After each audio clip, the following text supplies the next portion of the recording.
Welcome to Wednesday and to Uncovered. I'm Anthony Davis. He's Ron Filipkowski. Together we uncover the MAGA propaganda that is not fully covered by the mainstream and corporate media. Ron, it's as if he times these things just for this show.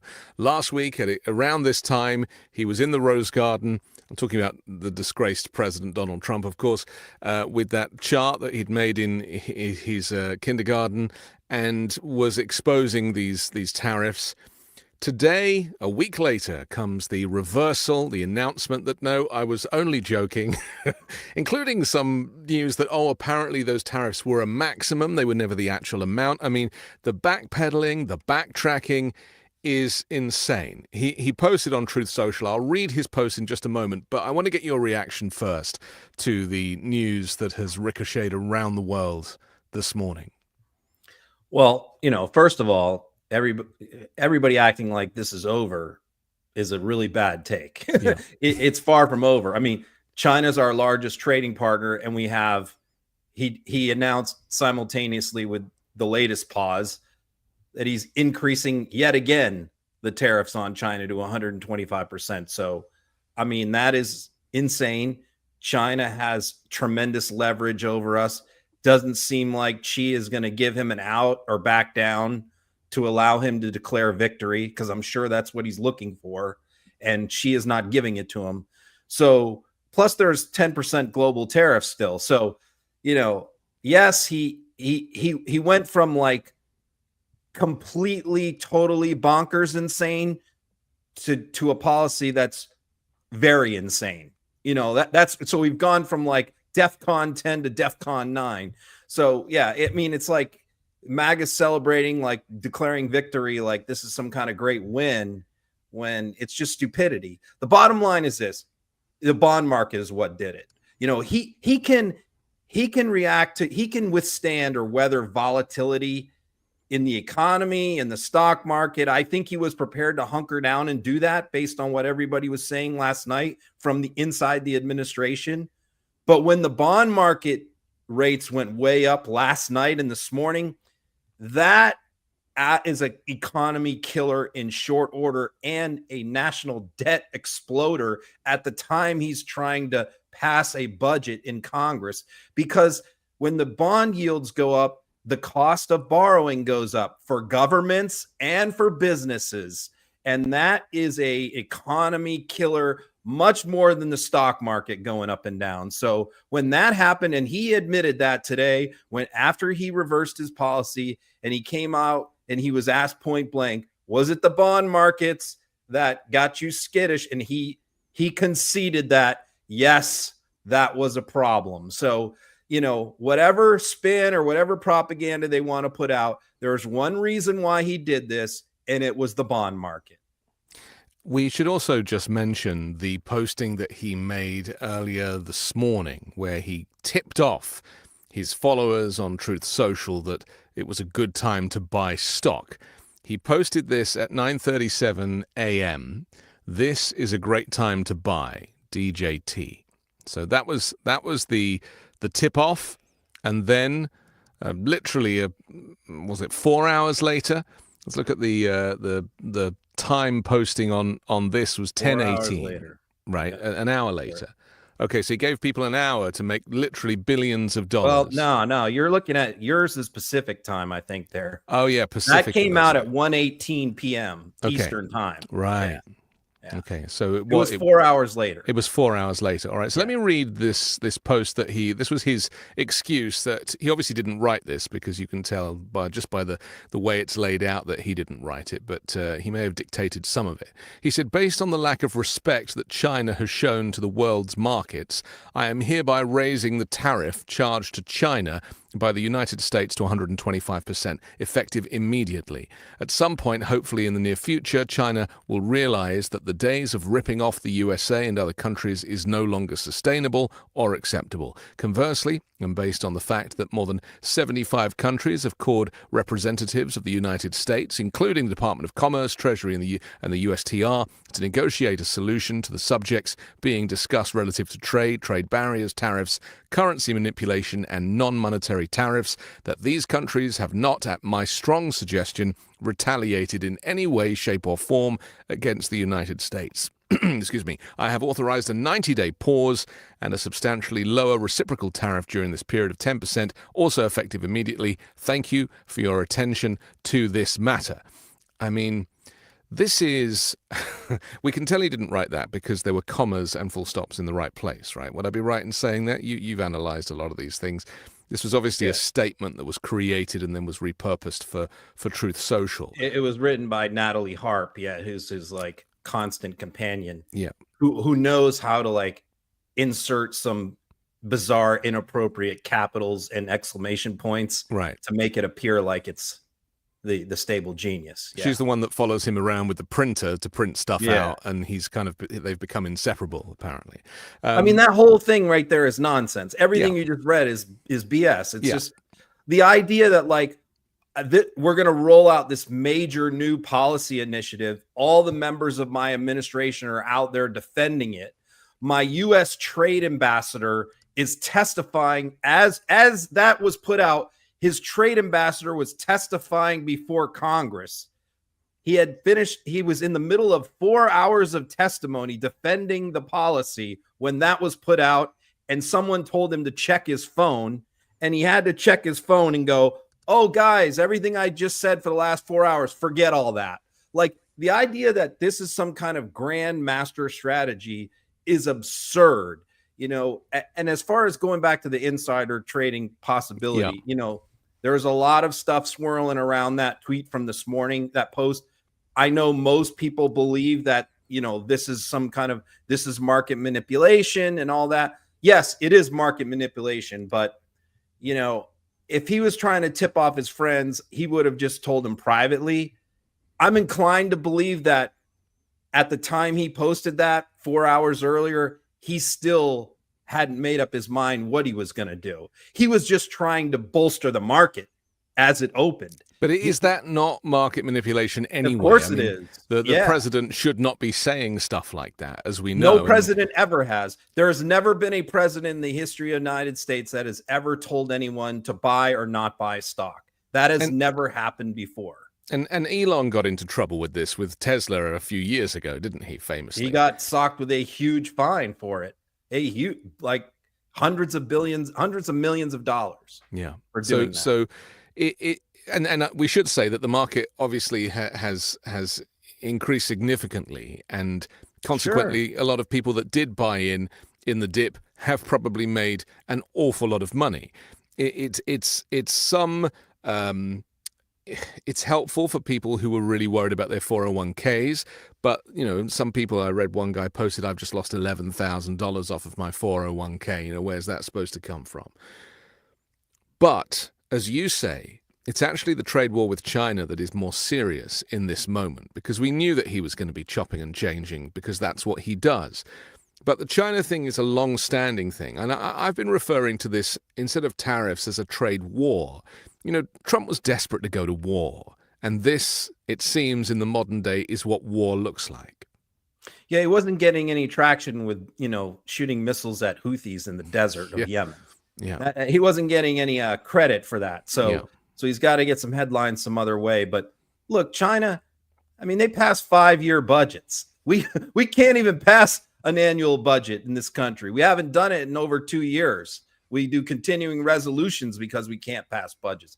They pass 5-year plans. So, you know, they play the long game. They have tons of capital. They don't have the debt that we have. They are very well positioned for this trade war. We are not. We are very exposed. And other countries who, if we did ever get in a trade war with China, other countries that would come to our rescue, like South Korea, Japan, the European Union, are disinclined to do that at this point. Australia. So, I mean, they've been burned here a few times. Right now, they don't react to anything Trump does at this point, especially the EU. I mean, the EU ministers, I paid attention to what they said this week. They're all just like, we're not going to react anymore to any of this nonsense. We're just going to sit back and let Trump and the United States destroy themselves, and we're just going to go about our business. And what the EU president said is like, if a month from now, these tariffs are still in place, we'll retaliate. But right now, we don't know what's going to happen from day to day. So we're not going to react to every little thing he does. And, that's what she is doing as well. But we will not win a trade war with China because, see, she doesn't have to worry about consumers taking to the streets and protesting and voting him out of office or voting his members of his party out of office. He doesn't have to worry about that. That's why they can afford to play the long game. But these Republicans in Congress have to face voters in 18 months. And voters are pissed off right now over all of this chaos. And so that's why Trump can't play the long game. Trump's got to react to the mood of the voters day to day, week to week, whereas China does not. So the only way this ends is with a lot of pain for the United States with a trade war with China, or a surrender where Trump somehow tries to save face and declare victory over some nonsense, and lifts the tariffs on China. Because the rhetoric out of the White House is, oh, well, Trump was planning on doing this all along. That's how they're positioning this.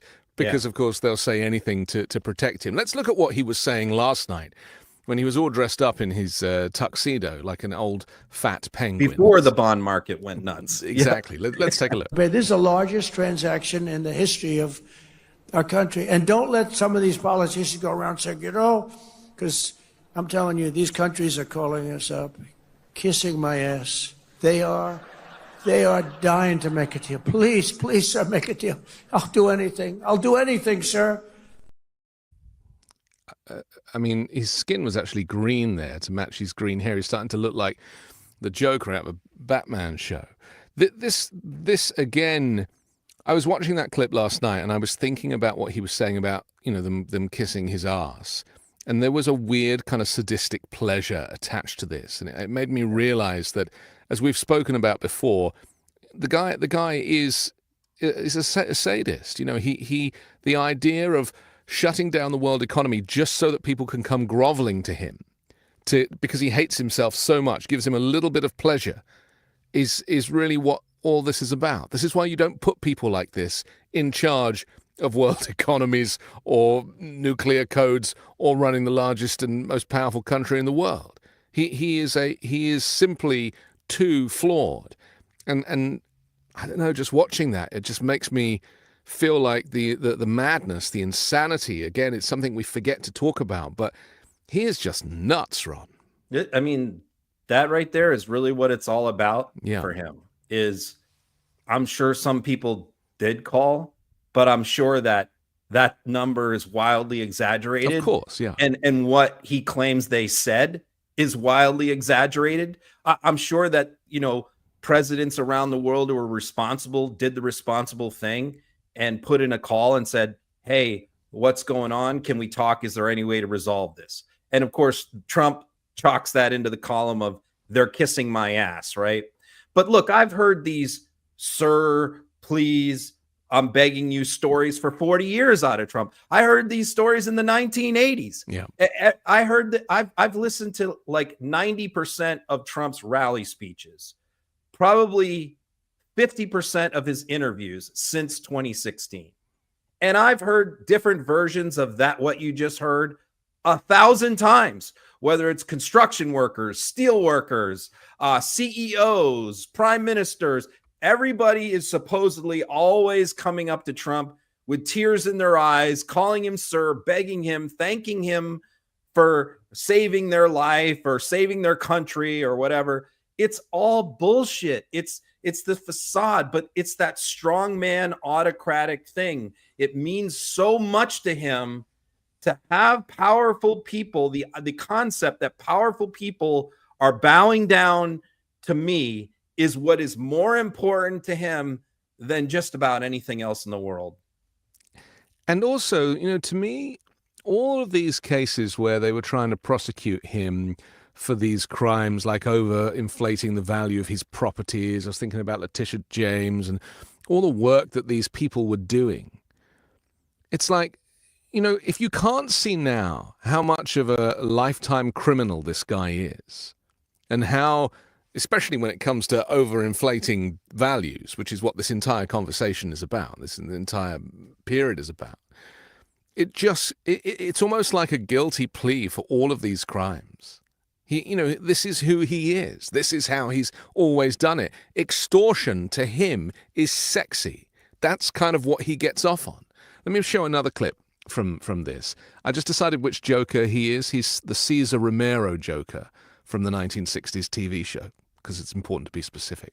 Here it is. Deals, and people are paying tariffs. Countries are paying tariffs. Right now, China's paying a 104% tariff. Think of it, 104%. Now, it sounds ridiculous, but they charged us for many items 100%, 125%. Many countries have. They've ripped us off left and right. But now it's our turn to do the ripping. That's okay. We're going to make our country even. Yeah, he's getting applause because he's at the Republican National Dinner there. Maybe we should talk about the fact that he still doesn't understand what international trade is and what free trade is. And the way he talks about countries ripping us off is because he looks at what comes in and what goes out and thinks that the difference is a problem. Why has there not been more pushback on the fact that he just doesn't know how international trade works? I mean, the people that are applauding are the ones paying the 104% tariff. They are the ones paying it. China will pay none of it.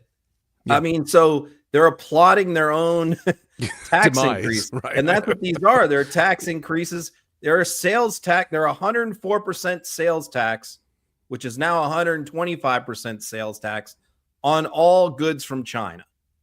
And you might not think you buy that much from China, but the components of the thing, even if something doesn't say made in China on the outside of it, doesn't mean that there's not a lot of parts or raw materials or rare earths that those products were made from. I mean, you think about it. China doesn't buy as much as we buy from them. Well, what do we make in the United States that the average person in China wants to buy that he cannot get in his own country, the same thing for a lower price? That's the problem. Is labor costs in America are very high.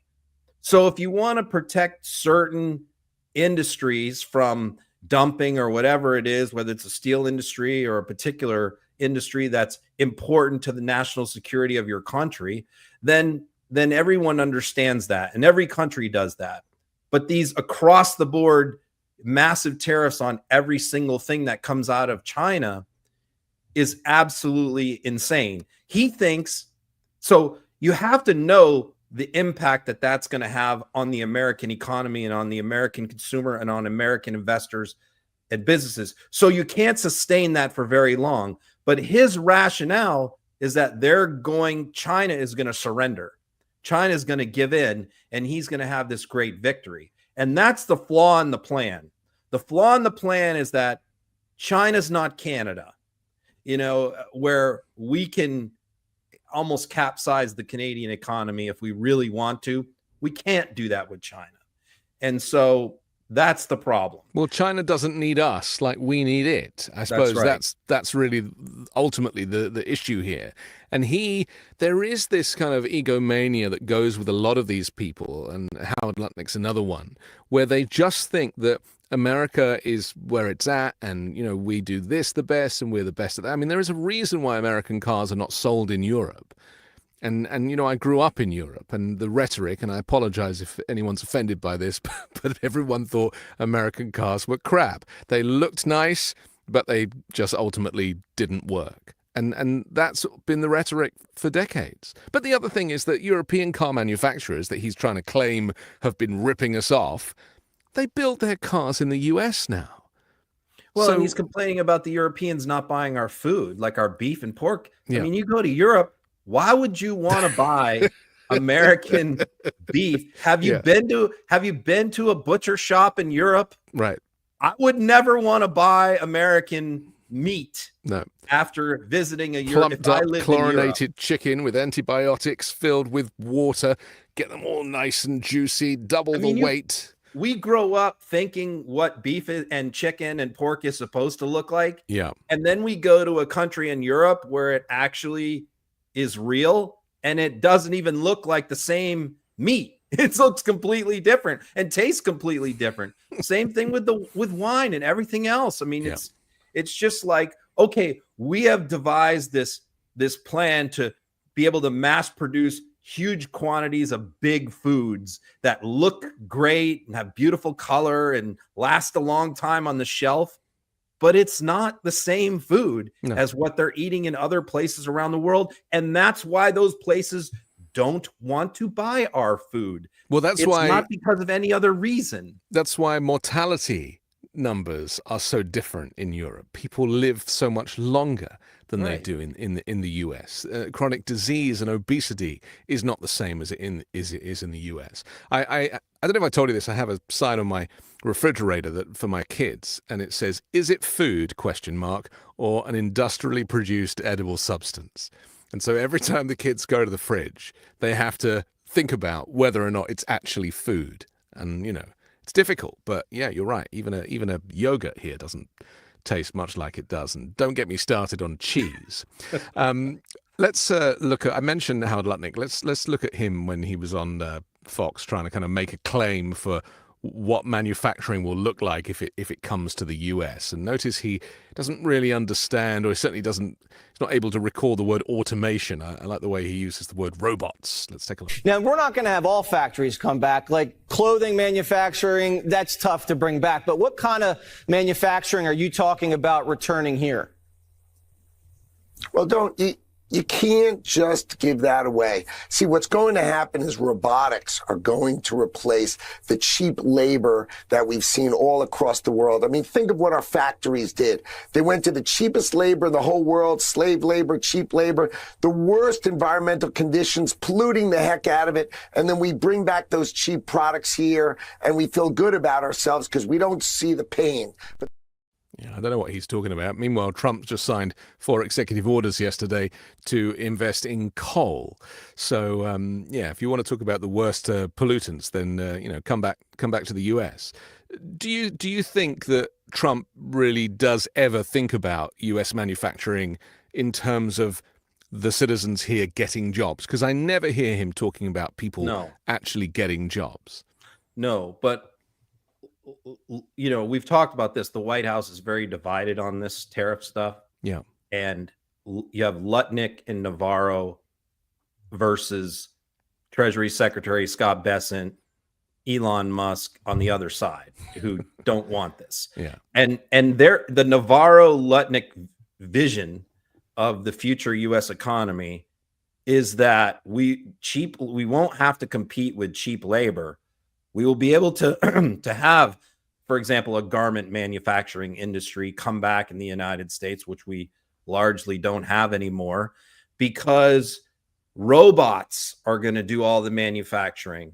And so when he's asked the question, which he was on Fox News, well, if robots have all these jobs now, what are the people going to do? And what they said is, the people are all the blue collar workers. This is what their words. They use this word blue collar. The blue collar workers are all going to be robot repairmen. They're going to be servicing the robots that are doing all the work. This is how they envision the US economy. Now, I have no doubt AI and robots are going to make everything. Now, I have no doubt that over time, AI and robots are going to manufacture a lot of stuff and make the world and the economy richer and a lot more efficient. But, the concept of like, this is going to happen next year is crazy. And the idea that there are going to be 100 million Americans repairing robots is equally absurd. The reality is that kind of economy makes a tiny handful of oligarchs insanely rich and makes everybody else serfs. That's the economy that they envision. And that's actually the economy that they want. And they're not even using any credible research to make these points, are they? So much of this stuff is anecdotal. It's off the top of their head. It's stuff that they've kind of picked up on, and they think about automation in a way that it just doesn't really apply. And yet, there is so much data on this stuff. This is why they're shutting down universities and any kind of research, because they don't want people to say, oh, well, actually, that's not true. There's been research on this, and that simply doesn't add up. They're trying to shut all that down. And, I'm always the one to ring the authoritarian bell, but this just goes back to Trump's dictatorship. And dictatorship is not just about one strongman, but it's also about silencing all of the academics and all of the voices and all of the research, so that when he makes a decision, nobody can then criticize it. Well, along those lines, one important point here is this. The founding fathers gave the tariff power to Congress in the Constitution. Congress has the sole authority over tariffs. And there is a reason for that, because the founding fathers, Madison, all of them, were worried about this kind of a scenario. If one person has the power to impose tariffs, take tariffs off, it creates chaos and creates insanity, and no one should have the power to manipulate the United States economy like that. No one person should do that. However, what Congress did 2 months ago is pass a bill that gave Donald Trump, the president, complete carte blanche with tariffs. And when all of this insanity went down a couple days ago, and the Senate scrambled, and the Senate put together a bipartisan bill, which was put together by Chuck Grassley, Republican from Iowa, to take the tariff power away from Trump so he can't keep doing this to us and to the world. Mike Johnson in the House said 2 days ago, no, we're not going to bring that up in the House. Even if it passes in the Senate, we're going to let Trump do his thing. He deserves to have a chance to do this tariff stuff. So they're going against the way that the founding fathers of this country set up the government to work. And the Republicans in Congress have just given Trump a blank check to create this chaos. They are the ones who are responsible for this. And a few people have been saying that it's important that we remind people that it's the complicity of the Republicans in Congress that is allowing all of this chaos. And it doesn't have to be this way. If we vote them out in the midterms, we can strip Trump of tariff power. Right. That's it. Although that's a long ways away. Well, I was going to say, and also, the other fear, as we've discussed before, is that he makes more use of these emergency powers, which is what he's been doing for all of these things. Sure. And says we can't have midterms because, we're in crisis. That would be very worrying. But Trump did say yesterday, words to the effect of "I am Congress and Congress is me." I mean, they weren't. There doesn't seem to be any separation of the executive. Everybody has fallen for his brainwashing. Yeah. Congress is certainly not acting like a co-equal separate branch of the government. Yeah. They're acting like his informal advisors, where they weigh in on occasion on things that he's doing, but not very strongly. But that's definitely not, there's no oversight. There's no investigations of anything that they're doing. There's no oversight. There's no checks and balances. It's just, they have allowed Trump to do whatever he wants to do. It's not the way that the country is supposed to work. And we talked a couple weeks ago about the fact that our one bulwark was the courts, right? That the courts were going to stand up and do the right thing. And they had been doing the right thing. But in the back of our minds, in the back of that discussion, was always the caveat of the district courts are ruling in our favor and stopping a lot of this nonsense. But at some point, these cases are going to reach the Supreme Court, and then we don't know what's going to happen. And that is now beginning to happen, where the Supreme Court is weighing in, and things might get pretty dicey once that happens. And even with Amy Coney Barrett, who seems to be siding with Democrats on things, it's still not enough justices to make it go the right way. So I want to go back. Let's just go back to the trade thing, because I've got this clip of Peter Navarro on Fox. We'll talk about his falling out with Elon Musk in just a minute. But first, let's look at his argument for U.S. workers making iPhones in America. Into the World Trade Organization. But are we going to make iPhones in the United States? Some of what we're going to do. Yeah, we're going to be able to do it through more automation, and there's going to be plenty of jobs for robots, plenty of jobs for humans. I'm telling you, Laura, this is going to be a golden age. And the thing, like, golden age for the robots. Yes, my vacuum cleaner can't wait to get a job at Foxconn. Yeah, I mean that's the Navarro Lutnick vision of the future U.S. economy. Yeah, is robots are doing everything, and he even said, like, you need to go out and buy your own robot from Musk. That Musk is going to be making them, and everyone needs to go out and buy a Musk robot. So yeah, it's absolutely crazy, the thinking. But the feud between him and Musk this week was pretty heavy, pretty serious. And the odd thing is that it looked for a time like Navarro was winning that feud. I mean, you had Trump saying, Musk is going to be leaving soon. His time is pretty much up. It's time for him to get back to his companies. And you had Navarro and Musk sparring with each other over tariffs because Musk's biggest business partner is China. Right. And so, as MAGA is celebrating, declaring victory, over the latest tariff pause, who's not celebrating? Elon Musk. This doesn't really help him very much because the tariffs just got increased on China, which is where he gets all his batteries from and a lot of component parts for Tesla. And so, Navarro called him out on that and said, all you care about is all the business that you're doing in China. That's your primary concern, not the United States. And, of course, Musk went nuts on that and called him Peter Retardo and a moron. You can read it. Yeah. Well, this is the interplay between the two of them, kind of arguing it out. I'll read it out. I guess it's in reverse order, isn't it? By any definition whatsoever, Tesla is the most vertically integrated auto manufacturer in America, says Elon Musk, with the highest percentage of U.S. content. Navarro should ask the fake expert he invented, Ron Vara.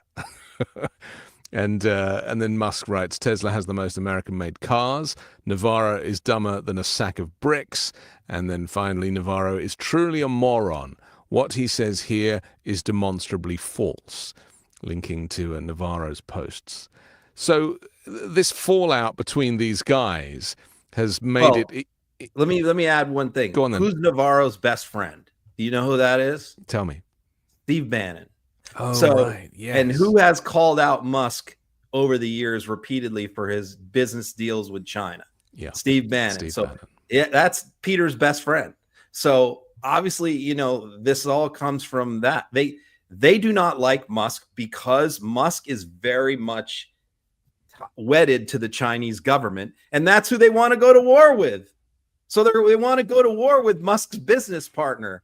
I mean, how is this government going to move forward? That's why they're pushing Musk out. Really, I think more than anything else, it's two reasons. Republicans in Congress want Musk out at this point because he's becoming toxic to their reelection. He's a liability. Yeah, he's a lie, especially after Wisconsin. That spooked them. Right. And then number two, you have all these people in the Trump administration who want to go to war with China while they're Musk's biggest business partner. It's interesting, the kind of incestuous nature of this administration.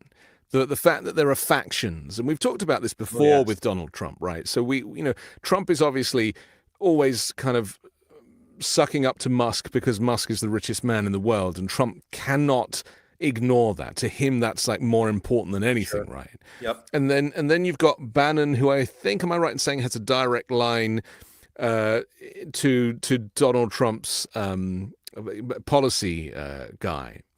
Stephen Miller. Steve Miller, right? So they have a back channel there. Sure. But Bannon's also best friends with Navarro. Navarro's supposedly the trade advisor. He's fresh out of prison. So's Bannon, interestingly. He went to prison for the same thing. Yep, into prison, out of prison, straight back into the White House. So those two have got their thing going. And then, of course, you've got Congress and the Congress people who themselves have their own agenda, wanting to remain in a position where they can keep their seats and get re-elected without Trump humiliating them or primarying them or any of that, with Mike Johnson, who worships Donald Trump like a god, in fact. I'm sure there is a kind of religious connection between Johnson and Trump. He really does see him as the messiah of sorts. This is doomed to fail, isn't it? What we're describing is a disaster waiting to happen. Well, and you also have Hegseth and Vance wanting to pull U.S. troops out of Europe. They're already discussing that and talking about doing that. And Marco Rubio is very much opposed to that idea. He probably won't say it publicly, but he definitely is against it. So you have that problem too, is that Marco Rubio is this more of a traditional neoconservative Republican when it comes to foreign policy, which is the exact opposite of the Vance, Musk axis. Hegseth is part of that too. So you have that clash going on as well with respect to foreign policy. So you have clashes with trade policy, domestic policy, foreign policy amongst the members of the administration. He's just, because that's what happens when you assemble a crew of people because of loyalty and other reasons, how much money they contributed to the campaign, instead of ideology and the fact that they're all on the same page. And you end up with this cabinet full of people who hate each other and don't get along. I mean, RFK is another one. He doesn't fit in with a lot of these people either. So it's a complete mess. And then, of course, you have the ringleader of the circus, who's the worst one of all of them. Well, I thought you were going to say Vladimir Putin. He's the puppet master. That's right. He's the puppet master. I was thinking, who's the line manager to Donald Trump? Oh, that's right. It's Vladimir Putin. Yeah. I've got this clip of John Kennedy being asked whether or not Donald Trump is now the one to take responsibility for this economy and have to stop blaming Joe Biden. And when you've lost John Kennedy, you've kind of lost Congress, I guess. Let's take a look. It's been painful, but it may turn out well. It may not. If it doesn't turn out well, I think the president will recalibrate. To that point, do you think it's Donald Trump's economy now? Oh, I think it is. There's no question. I think once he decided to add the tariffs, clearly, I mean, he will be held responsible, as he should, whether it turns out good or it turns out badly.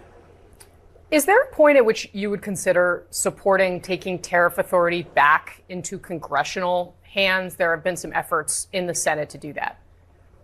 Well, if I finally concluded that what the president is proposing is not going to work, or if the treatment is worse than the disease, sure.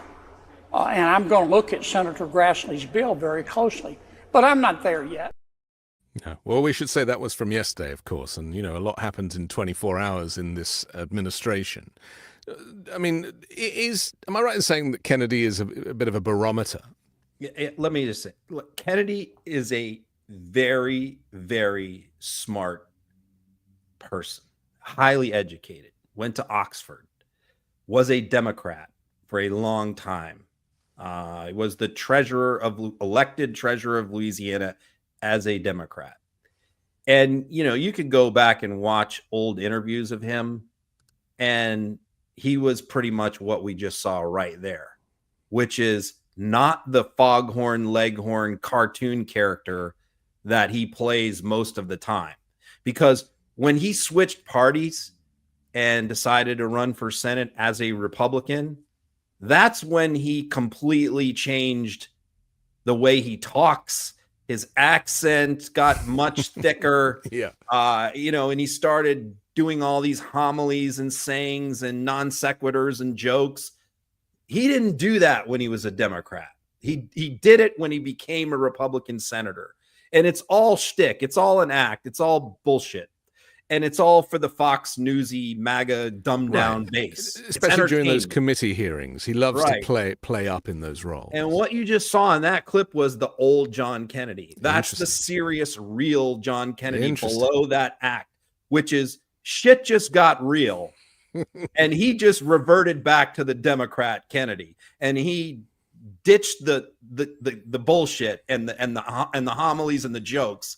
And that was a moment of clarity and honesty, and I thought a huge statement for someone who is such an ardent, respected Trump defender, and I say respected by MAGA, to say, hey, forget all this nonsense that this is Joe Biden's economy, and if something goes bad, it's Joe Biden's fault. That's all over with now. Now that Trump has done this tariff stuff, he owns this economy. Whatever happens, good, bad, or indifferent, it's on him. And if he keeps going this way, we may take this authority away from him. That was a rare moment of honesty and clarity from a Senate Republican. So far, one of the few. Him and Rand Paul. And Rand Paul What's are going the on only with Rand truth Paul? tellers. I found myself agreeing with Rand Paul for the first time in our lives. Rand Paul, an hour before we did the show, when all this MAGA and all Trump are saying this is all part of Trump's grand strategy, he planned it all along, Rand Paul came out an hour before we started the show and said, no. He's reacting to the bond market. That's the bottom line. Could it be the case? So you have these rare moments of truth from some of these guys. Not many. But could it be the case that the reason we're getting these sobering moments from people like Senator John Kennedy and even Rand Paul is because they have skin in the game? Yeah, sure. Yeah. It's because they have investments of their own. They're seeing Rand their Paul own. said that. Right. He said, I'm watching my stocks go down. Right. Yeah. And but isn't it crazy that this is a reminder that for so much of the legislation that passes their desks, they really don't care because it's not going to affect them. So they don't bother. But when it's something that actually will affect them and their bottom line, then they're going to be the re-election. First. And the re-election. Then they're going to be the first. That's when they step care. Up.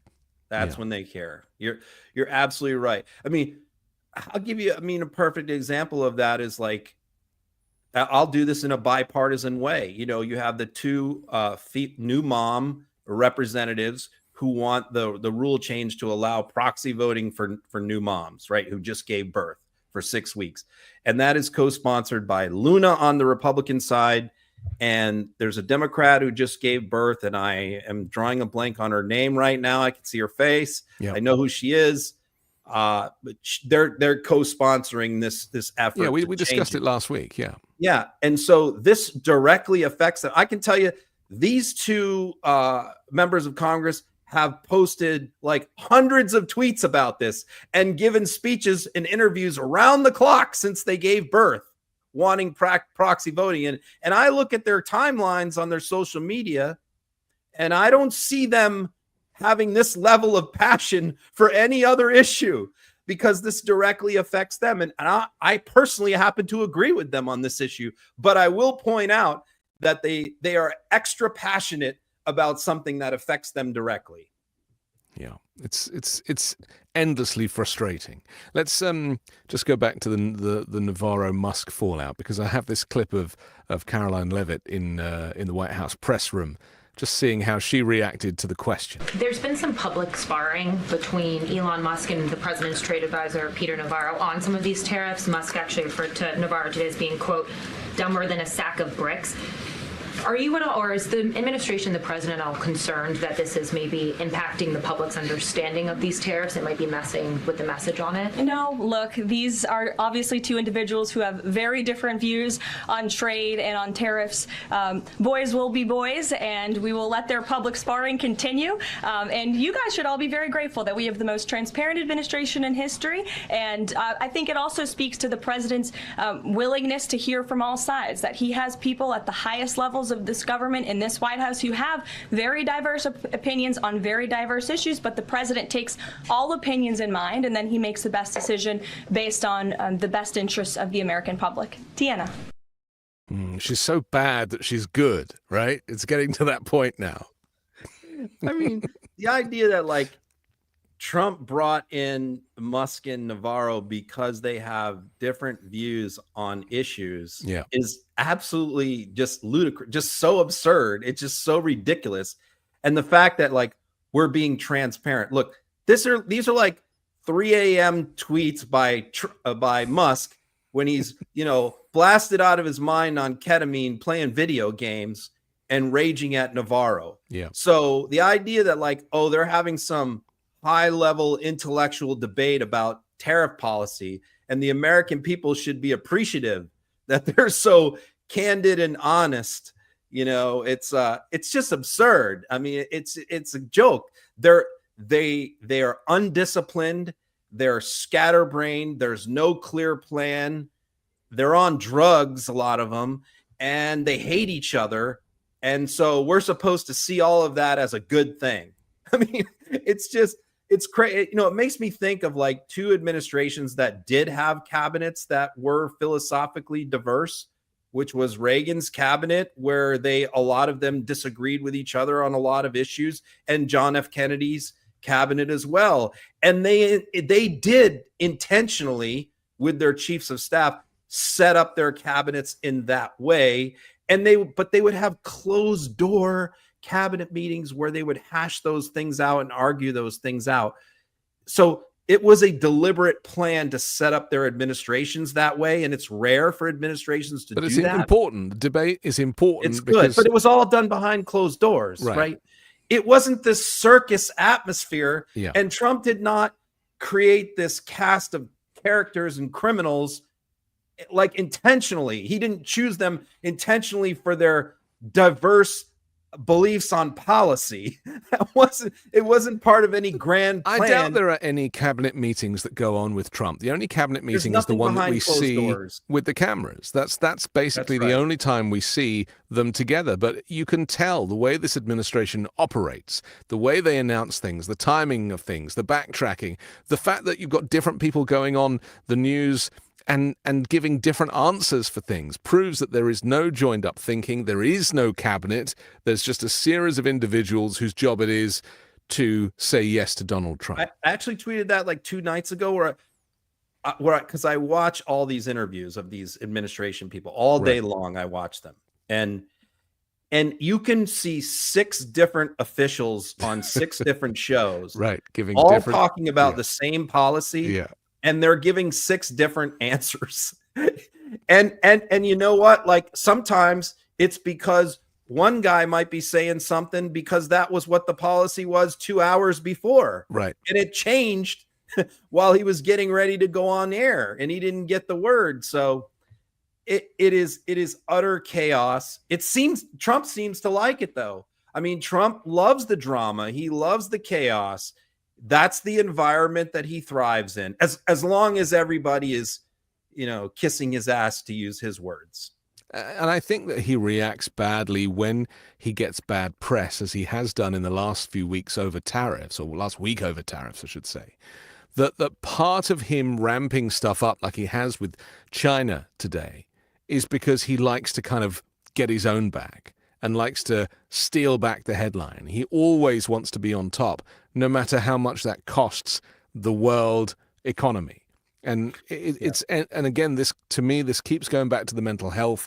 This is why people need to be tested for their, for their cognitive abilities before they're able to run for office in this way, because it's that narcissistic personality disorder that is the reason that China's facing 125% tariffs right now. Yeah. Well, the American consumers are. Yeah. That's right. The people who actually pay it. Yeah. That's true. Yeah. We have to take a quick break, but I want to come back and talk about something that actually rattled me more this morning than even the news about the tariff reversals. And that is his announcement last night at that dinner that the pharmaceuticals will be next for tariffs. I think this is a massive story. We'll do that next here on Uncovered. 420 is around the corner, and there's no better time to elevate your wellness routine. Whether you want to relax, recharge, or refocus, Via has the perfect lineup for you. If you haven't tried them yet, you're seriously missing out. Whether you need to unwind, refocus, or boost your mood, Via is here to enhance your everyday and night. Trusted by over 500,000 happy customers, Via is changing the game in natural wellness, blending powerful, high-quality hemp-derived ingredients to deliver real, effect-driven benefits. Whether you're looking to sleep better, have a better libido, improve focus, recover, or simply relax, Via has a tailored solution just for you. Whether you're looking to support your daily wellness routine, enhance focus and clarity, or unwind with deep relaxation, Via has you covered. From their award-winning effect-forward gummies to calming drops, every Via product is thoughtfully crafted, made with organic, lab-tested hemp sourced from trusted, independent, American-owned farms. And the best part, Via legally ships across the UK, discreet, direct to your door, no medical card required, and backed by a worry-free guarantee. Not sure where to start? Take Via's Product Finder quiz to get personalized recommendations tailored to your needs. So, if you're 21 plus, treat yourself to Via's annual Spring 420 sale, Black Friday level savings of up to 35% site-wide right now. Up to 50% off packs and bundles, and get a free gift and more savings with your first order using our exclusive code UNCOVERED at the link in our description. Plus, enjoy free shipping on orders over $100. That's code UNCOVERED. Find the link in the description, and after you purchase, they ask you where you heard about them. Please support our show and tell them we sent you. Enhance your everyday with Via. Welcome back to the pack. Okay, let's just talk about this pharmaceutical story, because that hasn't seen much kind of media attention, because of course everyone's distracted with the reversal of the tariffs. But this story could potentially be the one that costs people more than anything, because, you know, ultimately, as we know, in the US, the way that pharmaceuticals are dispensed, the cost is insane, it's volatile, and if you have insurance, it can sometimes cost more, sometimes cost less. It's crazy. I have my own experiences with this as well. Let's just take a look at what Blob d'Orange said about this last night. But we're going to tariff our pharmaceuticals, and once we do that, they're going to come rushing back into our country because we're the big market. The advantage we have over everybody is that we're the big market. So we're going to be announcing very shortly a major tariff on pharmaceuticals, and when they hear that, they will leave China, they will leave other places because they have to sell. Most of their product is sold here. No, they won't. Tell us what's going on here, Ron. And they did say today, even with this tariff pause, that this, he has not changed his mind about that this is coming, that there is going to be a new round of targeted tariffs for specific industries that is going to be announced soon. Of course, again, here's the problem. Okay, they announce whatever, some tariff on pharmaceuticals next week. How do we know what's that going to last for? A day, 2 days? How does so what he thinks is that all of these companies, these pharmaceutical companies, will respond to this by building production plants to make drugs here in the United States. Well, that takes years, that costs billions of dollars. And who's going to make that kind of an investment when, you know, the tariffs could be lifted or changed in 3 days? You know, who's going to do that? So, and this is also comes at a time when Congress is about to make draconian cuts in Medicare, so which covers a lot of prescription drugs. So those costs are going to go up with these tariffs. You know, it's just you're basically putting a massive tax on medicine, on medical care, as if our healthcare costs in this country are not high enough already. Now, I agree. We probably should manufacture more drugs in the United States, and there are ways that you could make that happen, but this is not the way, you know, and so because it's gonna be a shock to the system for people who can't afford it. Unless you're going to subsidize it on the back end, unless you're going to say, okay, we're going to hit all these foreign countries with that manufacture foreign drugs with a 25% tariff, but we're going to subsidize those same medications by 25% here. But they're not talking about doing that on the back end. No, it's going to be when you go into Walgreens or CVS and you go to pick up your prescription, and it's double the price that it normally is. That's how Which people are going to causes feel. health insurance premiums to go up. It's the same thing when you tariff auto parts. It causes auto insurance rates to go up because auto insurance companies pay most of the costs of auto repairs in this country. Same thing with health insurance costs are going to go up if you raise the tariffs on drugs. So I presume that the reason that he thinks he can get away with it is because the pharmaceutical industry is so profitable and it's so huge, and that he thinks there's fat in it and people won't notice. And this is kind of the backwards thinking of somebody was born into wealth, who's never had to think about paying for drugs and that being too costly for them. Because, go on.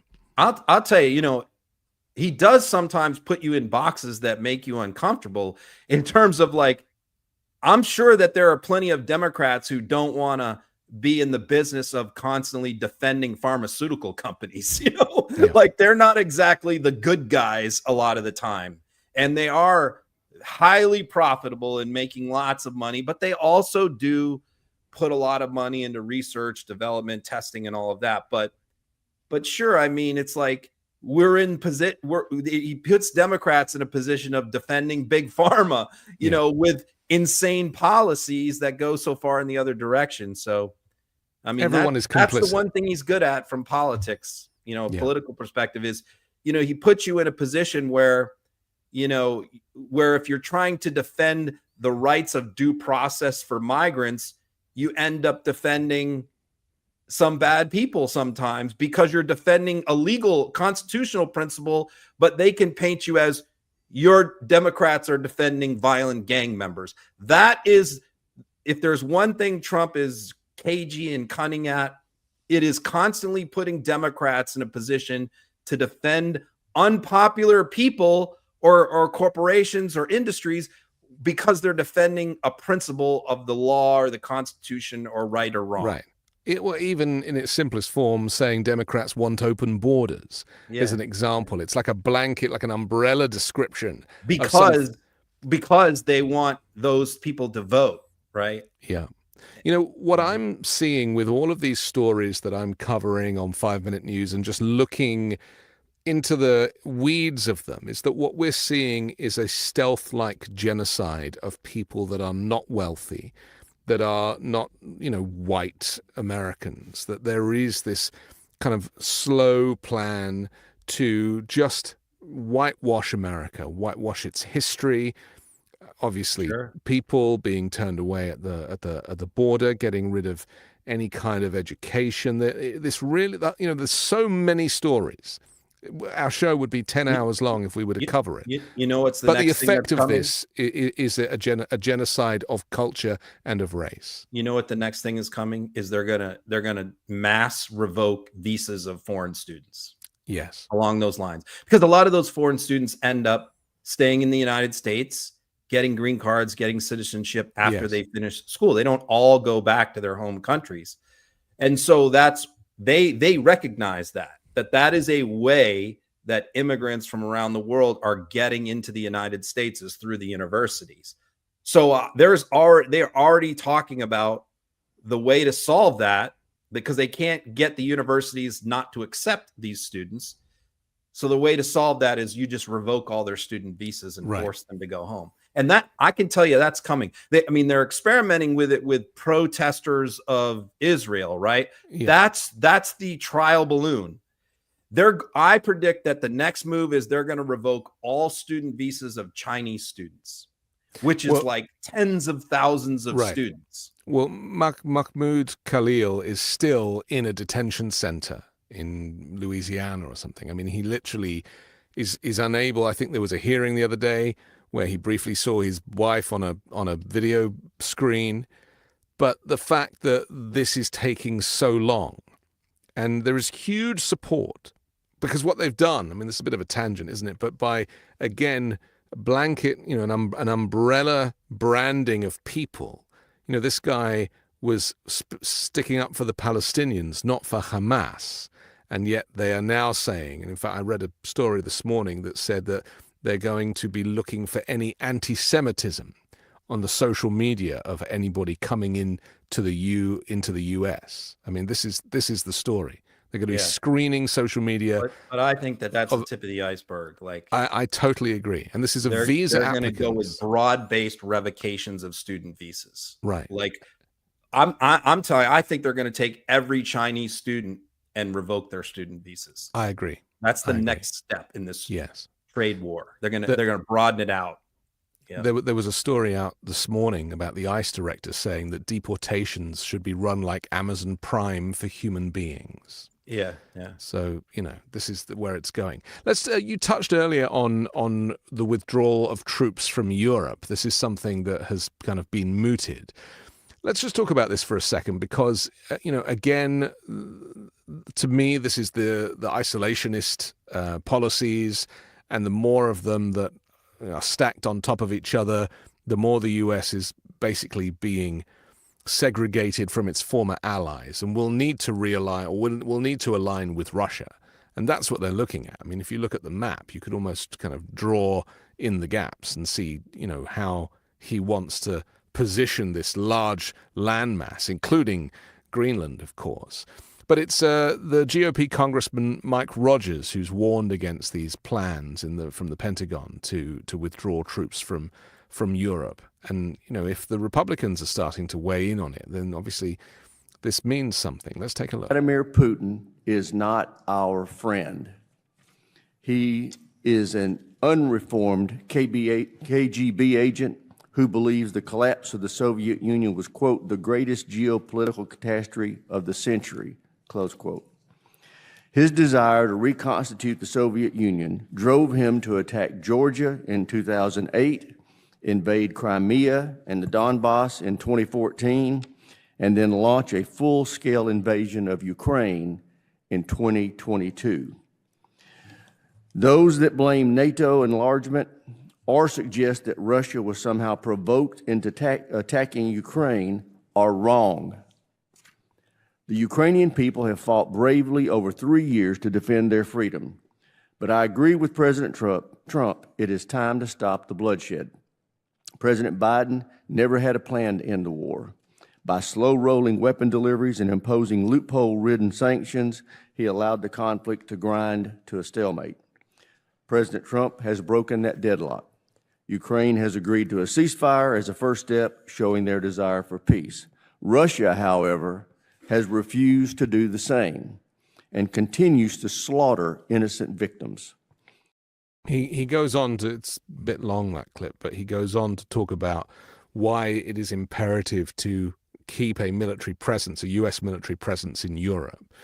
This obviously has a lot of ramifications because, many of these military personnel, they form part of NATO. I mean, this is, part of the NATO alliance, our membership of we set up NATO, for goodness sake. So really what we're looking at here is Trump preparing, in my view, for conflict with our former allies. Yeah, and this is not some squishy rhino Mitt Romney type representative here. Mike Rogers, chair of the Armed Services Committee there from Alabama, very MAGA, very pro-Trump. He understands that he's criticizing a Trump administration initiative or policy, certainly something that many people in the Trump administration want to see happen, which is for the U.S. to pull troops out of Europe. The biggest advocates behind this are J.D. Vance, Pete Hegseth, and I think Trump would like to do it too. And there's others, but there are people who are opposed to it inside the administration. So he understands that when he's going to criticize something that Trump wants to do, he's got to praise him at the same time and criticize Biden, which is what he's doing there. He's doing that because that's the game that these guys have to play. But if you polled them by secret ballot, Republicans in Congress, do you think that we should pull out of NATO or pull troops out of Europe? 90% of them would say no.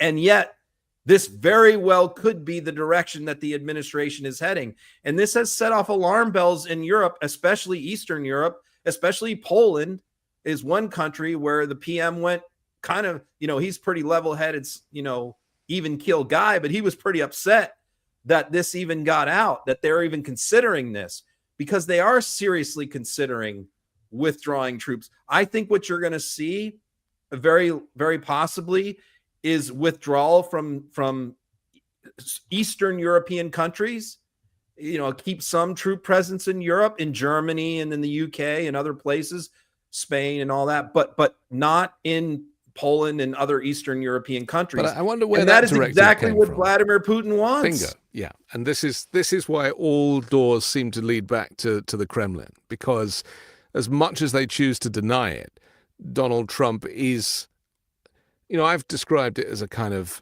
father figure, even though Trump is older. I think he looks up to Putin in a way to try and get that attention that he'd never maybe got from Fred Trump, as simple as that sounds. I think he really put Putin on a pedestal. We know from the soldiers who just died, they were in Lithuania, right? Yes. The former Soviet satellite. And so we had obviously U.S. troops doing training exercises in Lithuania, and that very much bothers Vladimir Putin. It has bothered him for a long time.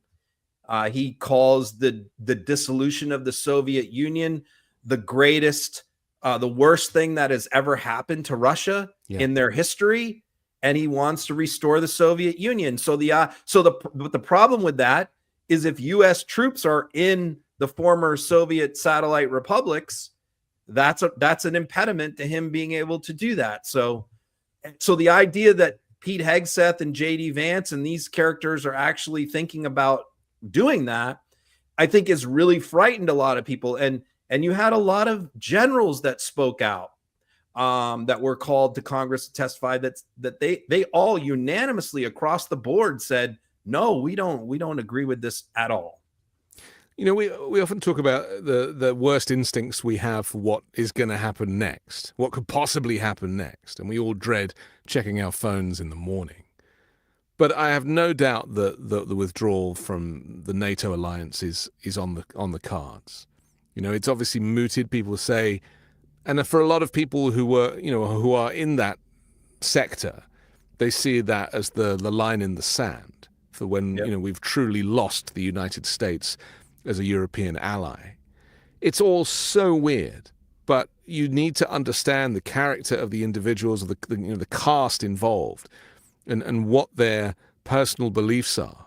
And it's a bit like RFK Jr., he's like, oh, well, if I get the job, I'm not going to be an anti-vaxxer. And then, of course, he gets the job and suddenly he's back on the measles story, And you have to really push him to get him to change. I really feel like this is what's happening with Hegseth and with J.D. Vance. There is this higher calling that, again, it's laid out in Project 2025. If you get into the, some of these kind of libertarian tech stories, you'll understand what they want for the repurposing of power across the world. And honestly, just as an aside, because we had this conversation among the Minus people of, as crazy and as terrible and neurotic and manic as Trump is,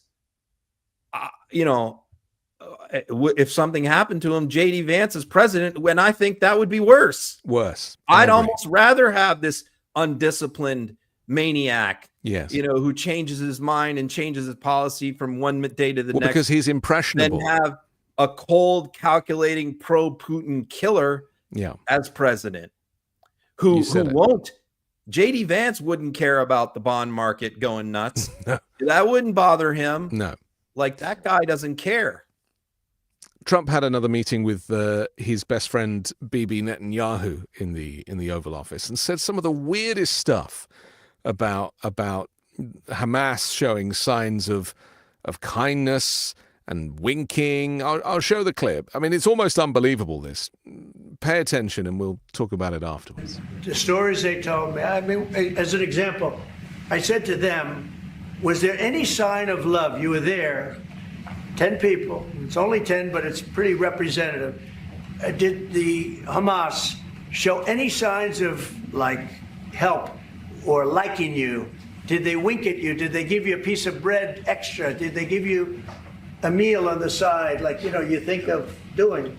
like what happened in Germany, what happened elsewhere. People would try and help people that were in unbelievable distress. They said no. I said, all of them. I said, did they ever wink at you like, you'll be okay, you're going to be okay? No, they didn't do that. They'd slap us. The hatred is unbelievable. And the lives, you know, they lived in a pipe, not really a tunnel, it was a pipe. And they always thought they were suffocating, they were going to suffocate. And yeah, I mean, it's like, it made me think of like Schindler's List. Like, I was just thinking of Schindler's List. Yeah, he's obviously that, like, seen the film, and he's like, "Oh, there was one good Nazi who did some good for the Jews." Yeah, yeah. He thinks that all the like commandants of the concentration camps were like Oscar Schindler. Oscar Schindler, yeah. That gave him, you know, an extra piece of cake if they worked really hard. You know, I mean, it's just how his warped mind could go to that. I know. And why he would want to have that kind of a conversation with these people in front of the Israeli prime minister, and talking about, yeah, like the Germans in World War II running the concentration camps were what he's saying is, was Hamas as kind to them as the Germans were to the Jews? Yeah. I mean, it's like, okay, I don't let that. Yeah. That's it. He views like the concentration camp commandants as like Oscar Schindler in the movie. Yep. And he wants to know if Hamas is like that. Did they give a piece of bread, Ron? You know, or maybe an extra meal, or did they wink? They liked you. I mean, these are people that like had their friends and their family members murdered. This is the conversation that he's asking them, that he's having with them.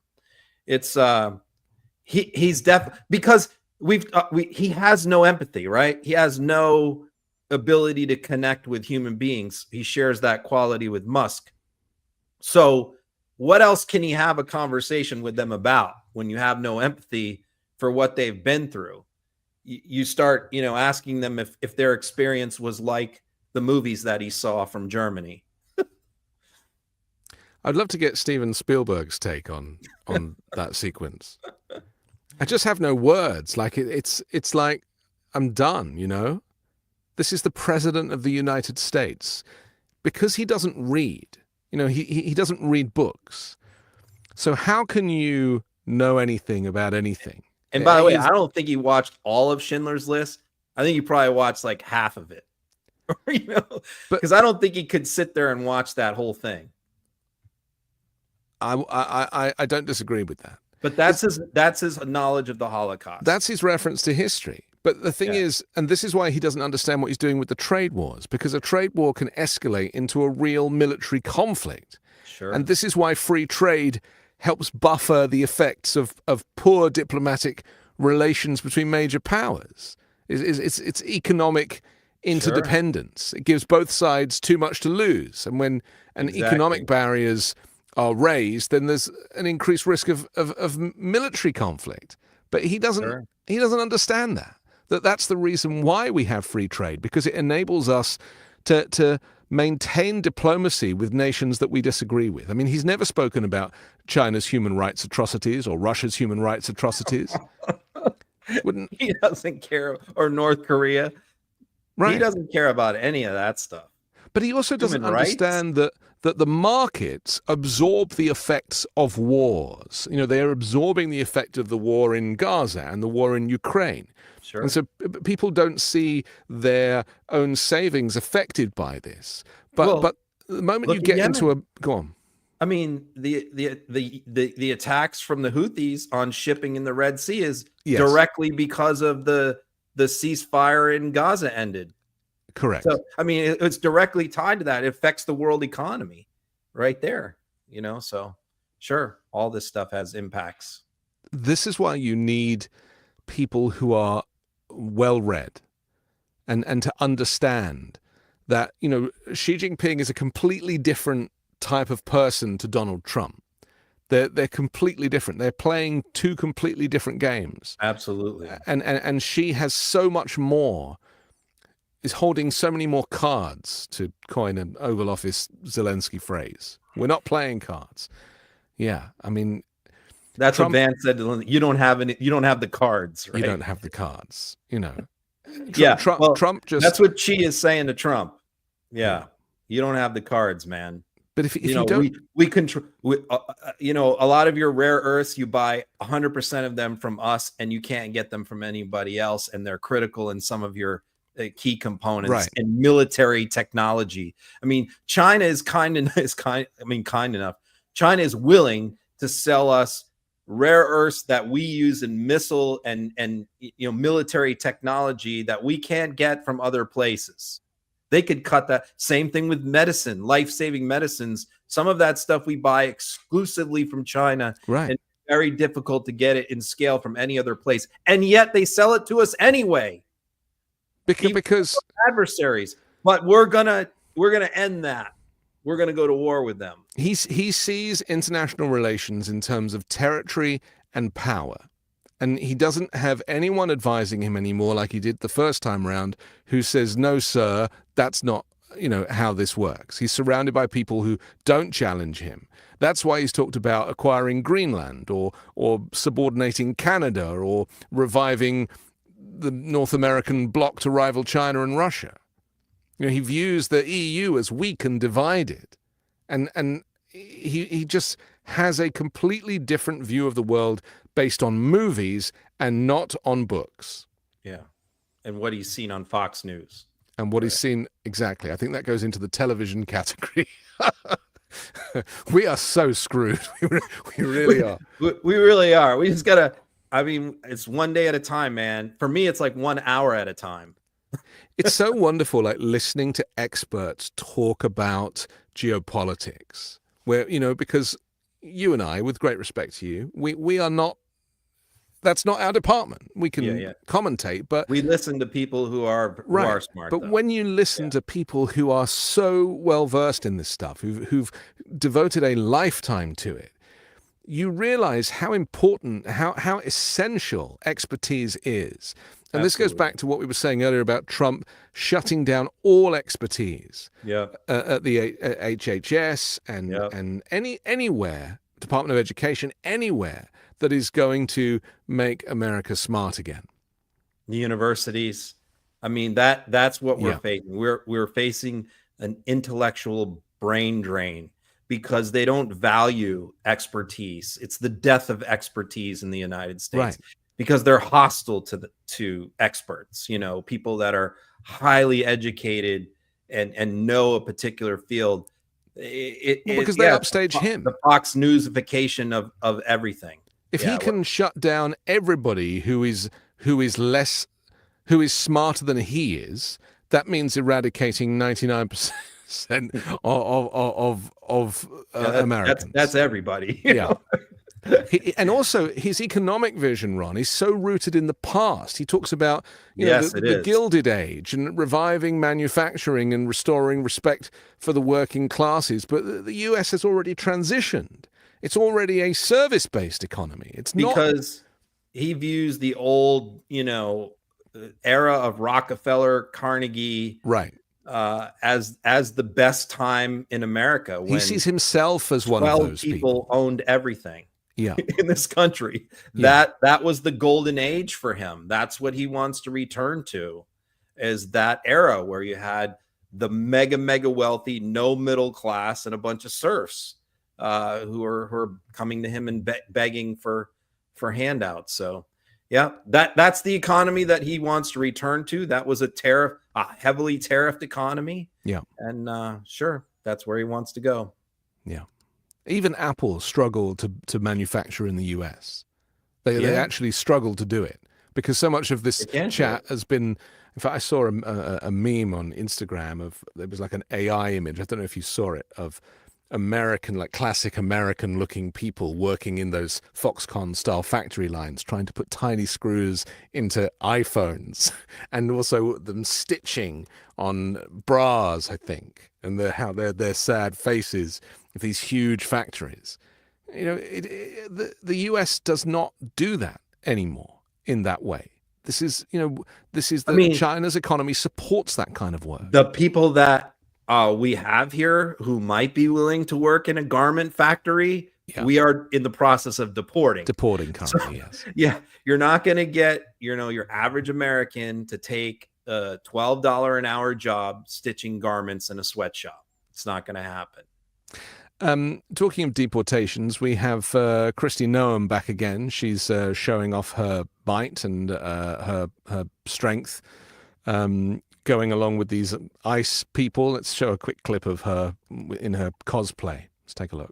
Here we are with Marco and Brian today. They're letting me roll with them. We're going to go out and pick up somebody who I think is got charges of human trafficking.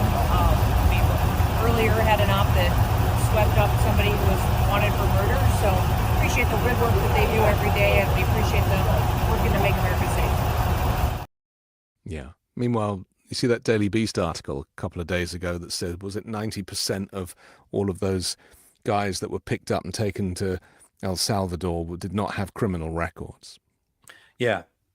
And by the way, what she's doing right there is pointing her weapon at the guy's head. In the face of the guy next to her. Waving it back and forth. Yeah, I'm sure he felt good about that. But, I've been posting these Kristi Noem adventure videos and pictures from day one since she got sworn in, on helicopters, on boats, putting out fires on the docks. It's SWAT gear, all these different outfits, all dolled up, makeup. Remember the one in the prison in El Salvador? Oh, yeah. She was down there.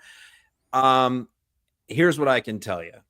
We have reached the point where she's lost MAGA now. She literally has no defenders at this point, which is good. It's kind of encouraging to see that even they are like, this is ridiculous. I mean, I can tell you, I monitor these guys. I listen to their podcasts. I follow all of them on social media. They have had enough of this act. They're like, what the hell is she doing? She's embarrassing us. This is ridiculous. To them, these deportations, this is serious business. Yeah. They want every one of these people rounded up and shipped out of the country immediately. And what they want is a guy like Homan, who's the bruiser. I'm kicking ass, taking names. I'm brown. They don't want to see, Gestapo Barbie there, all dolled up in her outfits, going on adventures around the world. So even they have completely stopped defending her and are just like, she's an embarrassment. Interesting. Maybe next week we'll talk a bit more about the reaction from MAGA, because, since I came off of X, I don't really get that feedback that you do. And I'm very, we don't have so much time for it this week, but next week, I'd be very interested to get more of a sense of the feelings about this administration, because we know that the town halls have all been shut down, with Republican Congress people, getting any kind of feedback. But can I make an editorial comment about that, which is, before the mass exodus to blue sky, it was nice that there were so many people for the MAGA to go after on X, besides me, that it's sort of like I could hide a little bit more, and not draw their fire as much. But now that I'm one of the small handful of Democrats with big accounts attacking them on a regular basis, I've just become this lightning rod for a lot of their attention. So I thank all of you for leaving and abandoning me. Yeah, I'm on a hill with a machine gun, and there's hundreds of them charging up the hill, and I'm just trying to fight them off. You're a Marine, Ron. You've got this. I don't care. Whatever. It's fine. Let's talk. We've got a couple of stories left. Let's talk about this Republican primary battle that's starting out kicking off in Texas with Ken Paxton. Should we have a quick look at his announcement? Attorney General, you have a big announcement, I understand, you want to make tonight. What is it? Well, first of all, I'm excited to be on your show to do this. It's a great place to do it. I'm announcing that I'm running for U.S. Senate against John Cornyn, who apparently is running again for his fifth term, which would put him there 3 decades. It's definitely time for a change in Texas. We have another great U.S. Senator, Ted Cruz, and it's time we have another great senator that will actually stand up and fight for Republican values, fight for the values of the people of Texas, and also support Donald Trump in the areas that he's focused on in a very significant way. And that's what I plan on doing. And I hope that people will go to my website and look at what we're doing at kenpaxton.com and obviously contribute as well. So what's the story here? Because I also have this video from John Corrin as a bringing up an alternative view. But I'll let you set it up first. I've been waiting for this. I was almost just for entertainment purposes only, setting aside what's best for the country for a minute and just viewing this from the prism of my own entertainment.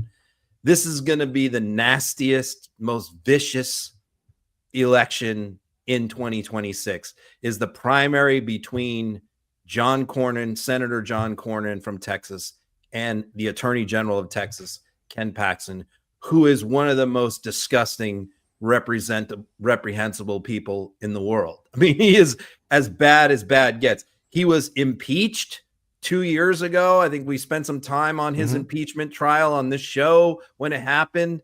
He was impeached by Republicans in Texas because he was so corrupt. A target of his office's investigation, who was being investigated for bribery and extortion. He had that person. He had charges dropped against that person. He fired his deputy attorney generals who refused to drop the investigation against that person. And then it turned out that person was paying for a kitchen remodel for Paxton's mistress. And then Paxton's mistress was supposed to testify in his impeachment trial in front of the Senate. Paxton's wife is a senator who was one of the jurors. So his mistress was going to testify in front of his wife, who was one of the jurors. By the way, Paxton's wife also just introduced a bill 2 days ago in the Texas legislature to make sex toys illegal in Texas unless you show a photo ID to buy them. So, and Cornyn is perceived.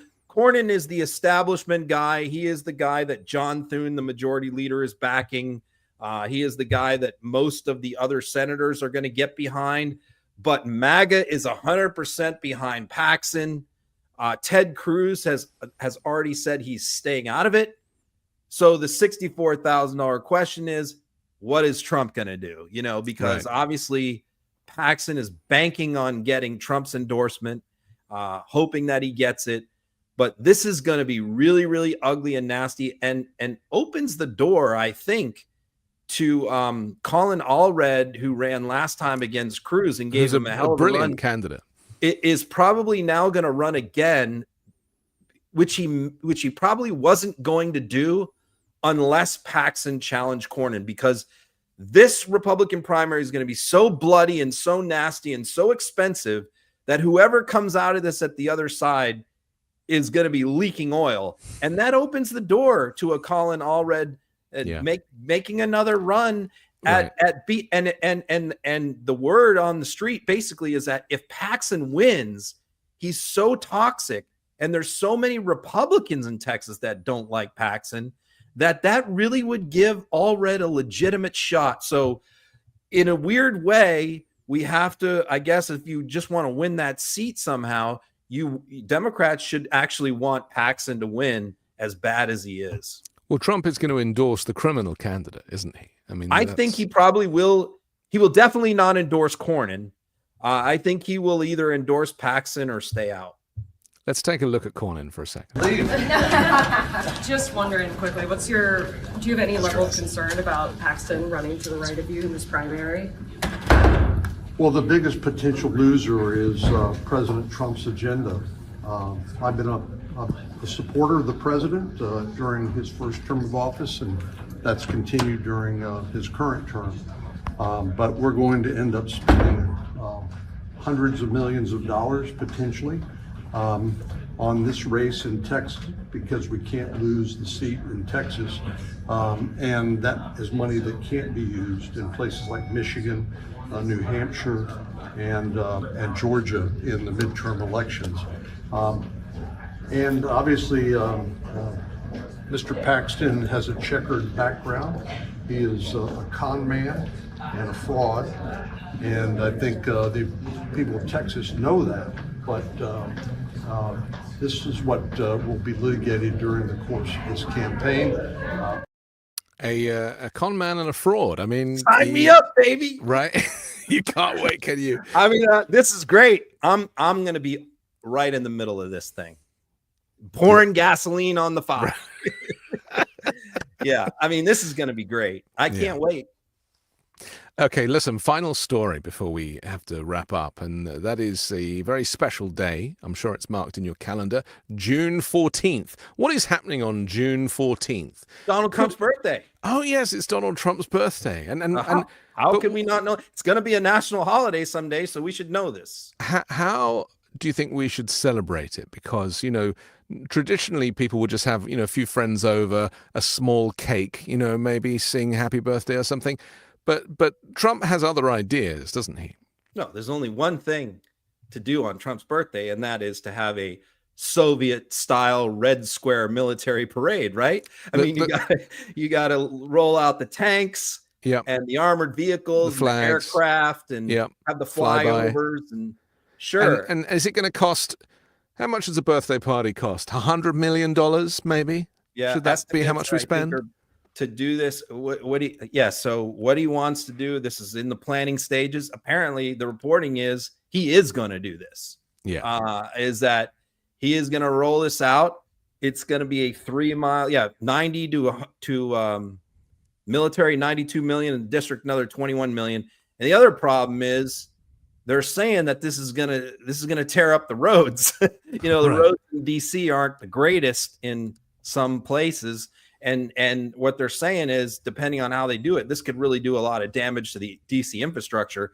They're talking about a 3 mile parade from the Pentagon to Arlington Cemetery to the White House. And of course, you know, Trump is going to couch this as like, it's really not about me. It's about the 250th anniversary of the Declaration of Independence. That's how he's gonna put it out there. But no, this is about or 250th anniversary of something. I don't remember. And he'll also have he'll also probably announce that the $250 bill will be coming out with his face on it the same day, because, you know, he's obsessed with the branding. You know, he wants well, I think that what they've talked about is that they also want to put him on Mount Rushmore. Oh yes, that's right. On July 4th. Yeah. Of 2026. That's the 250 or something anniversary of better the start carving now. They want to put Trump on there. We don't do military parades in the United States. It's not what we do. It's what they do in fascist countries and totalitarian regimes. We don't do it in the United States. We never have. I mean, we had a mild version of it after World War II, but it wasn't, you know, it was a celebration. Missiles and the tanks being, it was men just casually walking and waving to the crowd and kissing people and all that. It wasn't like people goose stepping like we saw in Nazi Germany or in Moscow. But that's the kind of parade that Trump wants. He wants a display. What he said, his quote on this is, he wants a display of American firepower to show the world and to intimidate the world. That's basically what Stalin did. When are people going to realize that we now are a dictatorship, that we are under authoritarian rule, that it has already happened, that you know, crossing the Rubicon to a point where a military parade is given the go ahead? Because, you know, the tense is used. We talk about these, you know, foreign lands. We talk about these other countries that have fallen to, you know, the Stalinism and Leninism and various things over the years. But this is what it feels like to go through it. And, you know, I think if you are a white American citizen who has money, you might not even think about it. You might continue to take your freedom for granted. But if you are anything other than that, in terms of your race or your culture or your ability to pay, or certainly your visa status, then you are already at that point. You've already crossed that line where you're like, okay, we are now living under an authoritarian regime. Yeah. And it didn't, it's not, the reason why people don't maybe recognize it as that's where we're headed is because it's not the classic, where there was a violent coup or a revolution and martial law declared and the previous leader executed. Like, that's the way it typically happened throughout history. But this is a uniquely American way of going towards authoritarianism, which is suppressing the press, intimidating lawyers, military, replacing military, gutting civil service, giving the president immunity. No opposition party to speak of that has any power. Right. Yeah. Corrupting the judiciary, corrupting business and CEOs. Sure. We're doing it in a uniquely American way, but we are doing it. Yeah. Okay. Well, we have to end it there. It's certainly food for thought.